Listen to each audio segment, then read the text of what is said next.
what's of the name of the account? It is, hold on, Teams chat, HSCNY.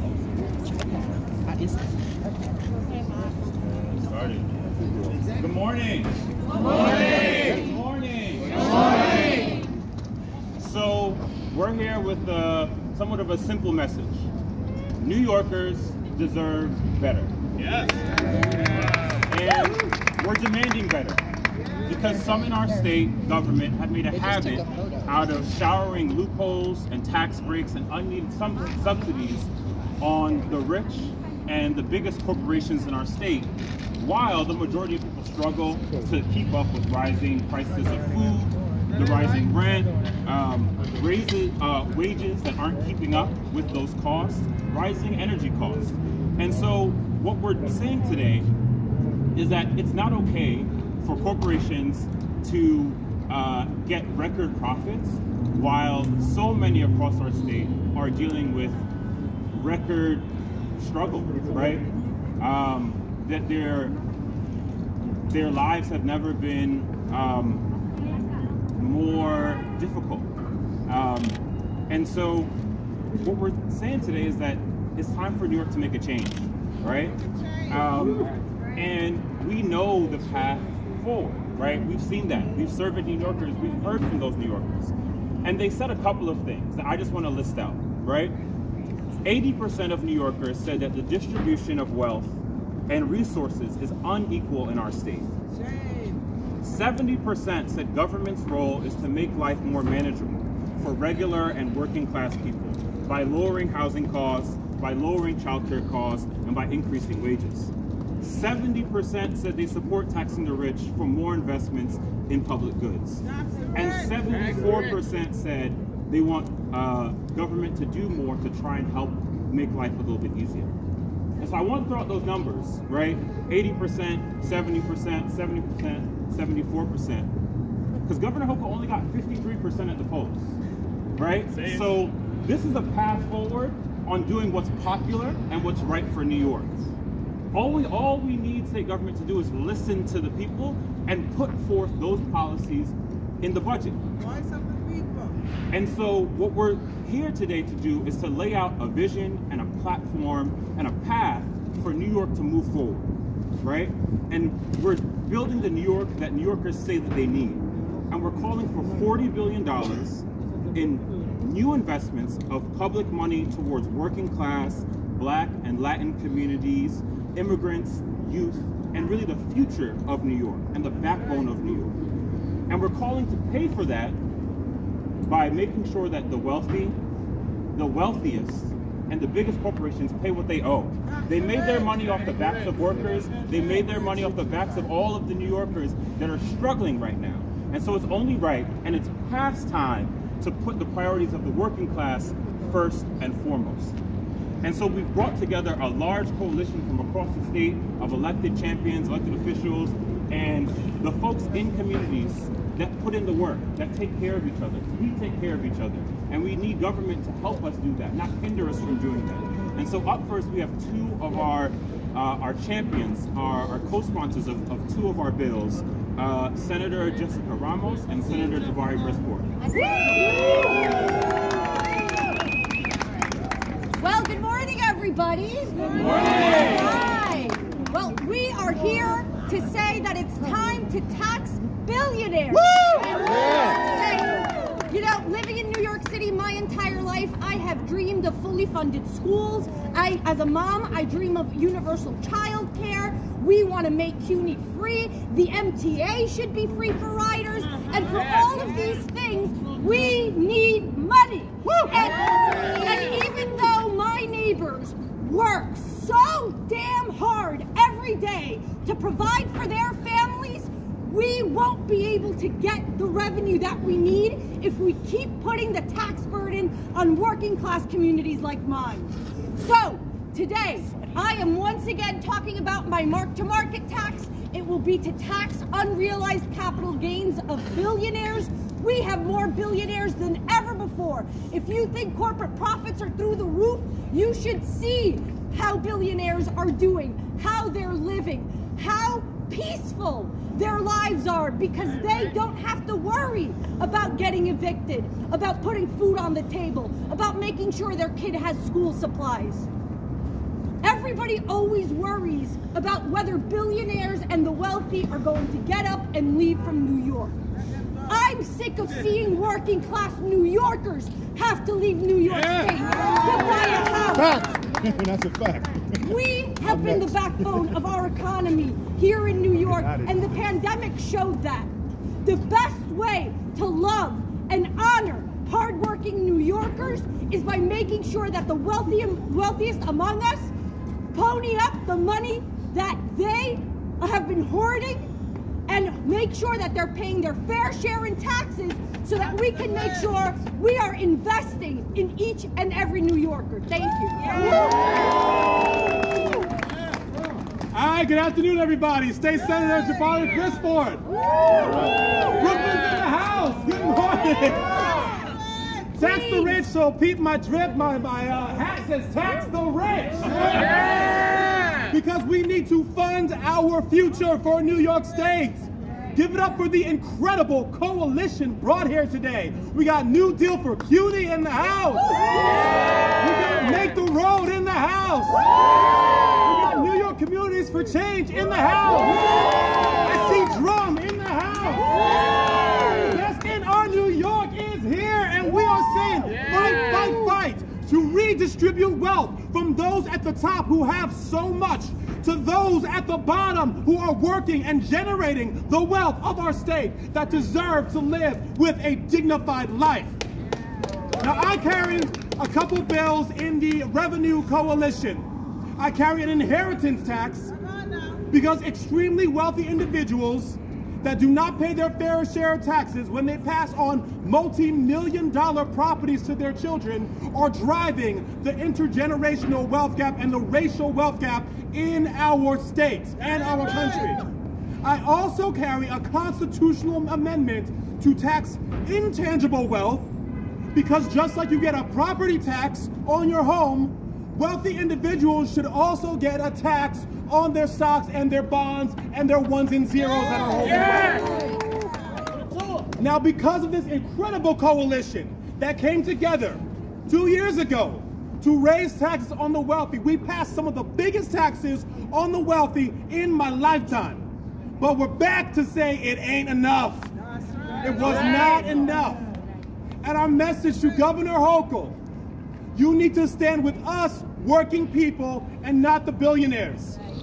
About a year ago, Governor Hochul came to the caucus, the Black, Puerto Rican, Hispanic, Asian caucus. We asked her about the possibility of new revenue. Her position was that the legislature had just raised taxes, this is 2021, and she wanted to see where the money was going before she passed new taxes. Where we are a year out later, we passed her budget, we can see where the money is going. And we need to ensure that rather than sending even more money to stadiums and tax breaks, we need to invest in housing, in education, in healthcare, in childcare, in clean energy, and in the people of New York. So let's tax the rich and invest in our New York. Let's go.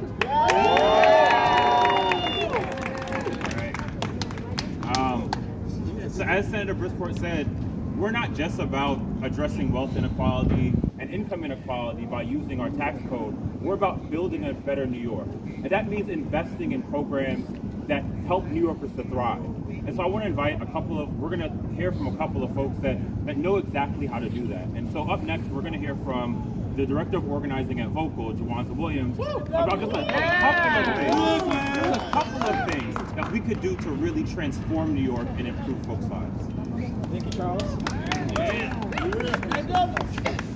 So, again, my name is Jawanza James Williams. I use he, him pronouns. Sitting next to me is Douglas, one of the leaders in our homelessness union, and we've got leaders all across here really coming together to continue our fight to make sure not just that we tax the rich for some violent purpose because we're jealous. We're talking about a redistribution of wealth that accounts for the realities of how mass wealth is developed in this society.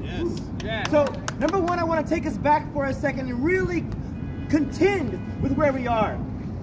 A couple of months ago, the Department of Education in New York City released the findings of that throughout 2021, 104,000 public school children went to school, not from a warm home, not from their own bed, but from a New York City shelter. And shockingly, 5,000 of them were not sheltered at all. That means they were in cars. That means they were in abandoned buildings. That means they were sleeping in the subway. That means they were sleeping in parks. We're talking about children, 104,000 of them, unstably housed in the city of New York, in the state of New York, the richest state in the richest country at the richest point in documented human history. And you know why that is? That's because of the plutocratic, that is the capitalist, billionaire corporations, 1% stranglehold on our attempt to realize democracy in the United States, to realize democracy in New York State. So for the last 3 years, this powerful mosaic of community-based organizations, of political groups, have worked together. Althea, please come stand over next to me. Another leader in our homelessness union who has worked tirelessly for years to make sure that our people are housed. The Invest in Our New York campaign, a coalition of over 200 organizations across the state of New York, have come together to work to make sure that the billionaires, that corporations, that the 1% pay their fair share. So what we want to talk about today, specifically as it relates to policy, is incredibly important. Who has heard of the Housing Access Voucher Program? The Housing Access Voucher Program is a New York State, statewide Section 8-like housing voucher proposal that would create a new voucher system funded by the state that would work for people that are experiencing homelessness, for people that are tenants who are struggling to pay their rent, and it would also work for people that are who are undocumented. So we're talking about creating a voucher system that accounts for the nuanced needs of New Yorkers. And to be totally transparent, New York, that's gonna cost money. And you know what also costs money? Our rent today. And do you know where our money is going into? The pockets, the private pockets of the billionaire class. And these people organize. They have the Real Estate Board of New York. They are organizing to make it harder for each and every single one of us here to remain stably housed. And I don't know about you. I don't know about you, but it is incredibly important for any experiment towards democracy that the people, the residents of this state, are able to realize that democracy, and it simply cannot be done if we are unstably housed. It simply cannot be done if we are suffering from illnesses, viruses, because we cannot maintain regimens, because we don't have a stable place to live. We cannot build and maintain a safe city and state when our children, when they should be getting an equitable education, they are suffering in shelter. So I will end by saying that we need our governor, we need our legislature, in particular, Senate Majority Leader Andrea Stewart-Cousins, Assembly Speaker Carl Heastie, to work together in coalition with their members in their respective houses, with the organizations and community members who are working to co-govern in this state to realize an equitable democracy, to make sure that the billionaire class, that the corporations are put into check, as the framers would call us to do, and pass our proposals, the proposals we heard from Senators Ramos and Jabari Brisport, and to make sure that those funds that are raised, the ones we already raised before, 2 years ago, and the ones we will raise in the next session, to go and fund the kinds of initiatives like the Housing Access Voucher Program, to house New Yorkers, to take care of our children, and to realize justice for all. Let's give it up one more time for Vocal. So, as Jawanza said, it's no surprise, building a better New York, it costs money. It takes resources. Public funds for public goods. And so I want to invite another sponsor of one of the bills that can do just that, Assemblymember Ron Kim.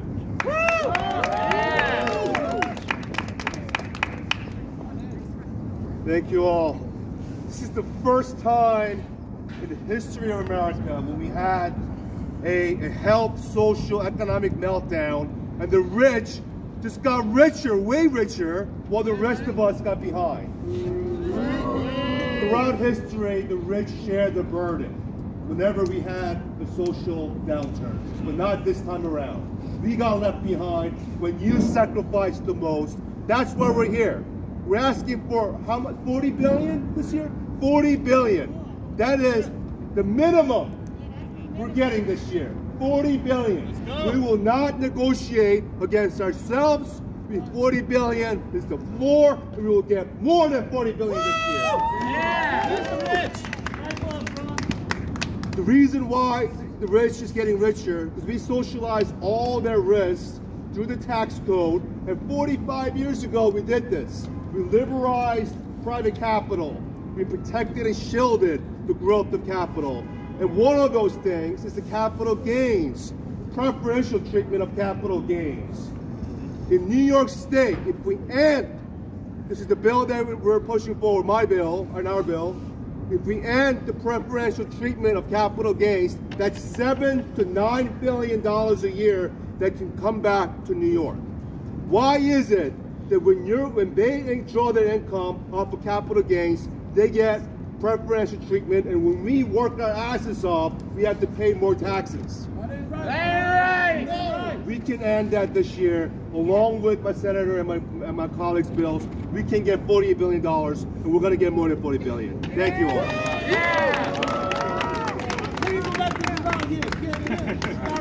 All right, so keeping it moving, I'm going to invite up next Celine Aguilar, Make the Road member, who is going to share her experiences in Spanish, and then we're also going to translate it to English.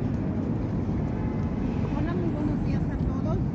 Mi nombre es Selene y hace un año exacto, 8 de diciembre de 2021, estaba haciendo lo mismo que el día de hoy, compartiendo mi experiencia sobre la importancia de comer. No te escuchamos. Un año después de aquí estamos afuera en este frío en las escaleras municipales luchando por un derecho humano como es el acceso a un seguro médico de salud. Yo espero de todo corazón que este sea el último año que necesitamos pelear por esta lucha. Y ahora voy a contar mi historia. Mi nombre es Selene, soy activista y miembro de Make the Road New York.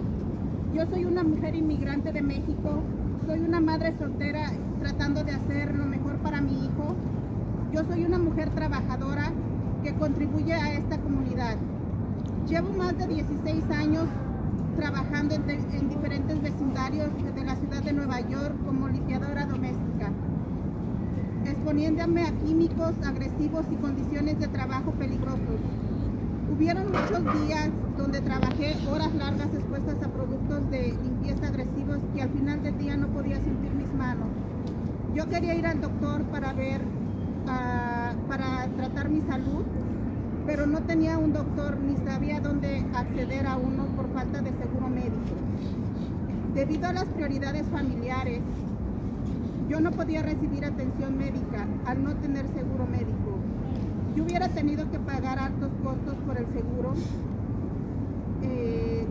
Tuve que buscar remedios caseros para poder mitigar mi dolor. Yo quisiera tener un seguro médico. En marzo del 2020, yo me enfermé de COVID por negligencia de mis jefes. Ellos me hicieron trabajar y sabiendo que estaban enfermos, no me lo hicieron saber.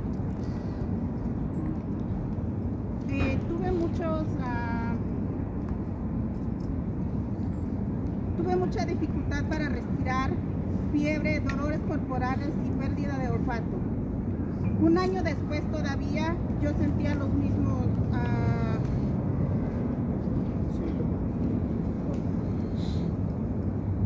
yo seguía teniendo los mismos síntomas del COVID. Mi sinusitis me causa aún más dificultad para respirar. Siento un peso constante en el pecho, pero no tengo un seguro médico que me ayude a acceder a toda la atención, exámenes, laboratorios o medicamentos necesarios para poder tratar mis síntomas. Si tuviera un seguro médico, tomaría precauciones para mi salud. Pero no puedo acceder a uno en este momento debido a mi estatus migratorio. Pero no estoy sola. Mi comunidad de inmigrantes sigue sin diagnósticos y tratamientos como yo. Necesitamos garantizar la salud de todos los neoyorquinos. Debemos asegurarnos de que todos tengan un acceso a un seguro médico, independientemente a su estatus migratorio. No es justo que la pandemia llegó y a muchos como a mí o a ti nos enfermamos y quedamos más apretados de dinero, pero los millonarios y billonarios se volvieron más ricos. No es justo que después de 3 años